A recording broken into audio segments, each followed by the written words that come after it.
In the courts today, let's get to our third story. In court today, Gerhardus Jansen van Vuuren, the 39-year-old, was extradited to South Africa Friday. He'd been on the run for 7 years after allegedly killing his ex-girlfriend. Her name is Andrea Venter. He appeared in the High Court in Johannesburg earlier today. Reporter Michael Appel was there, joins us now. Michael, good afternoon to you. So finally, 7 years, and he makes his first court appearance.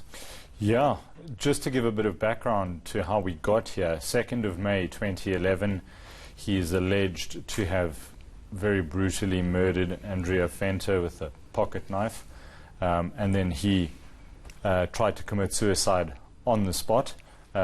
He received medical attention, went to the Randburg Magistrates Court, High Court, eventually gets bail, and then gets driven to King Shaka International Airport by his father, where under a false passport he flies to Brazil via Dubai, where he gets caught, bribery and false documentation charges. He's supposed to spend 4 years in prison there. He only spends 2 and then suspiciously gets released. That is under investigation in Brazil, and then disappears for 4 years up until June, when Interpol, SAPS, find his whereabouts and the federal police arrest one of South Africa's most wanted men. And in court today?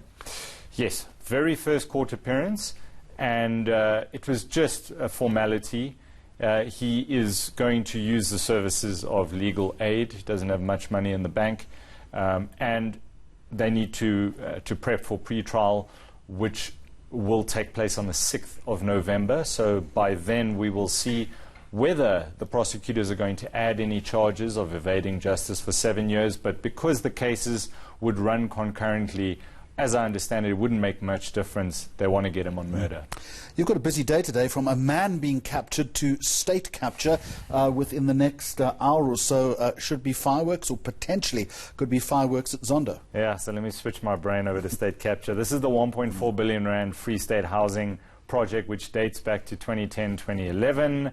The shenanigans that went on there's 500 million rand in prepayments to 106 different contractors.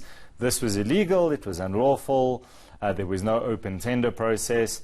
Mr. Zwane was the MEC for Human Settlements at the time.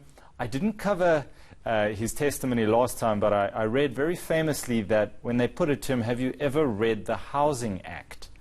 He said no, which is quite worrying that a member of the executive hasn't read the legislation which governs his department.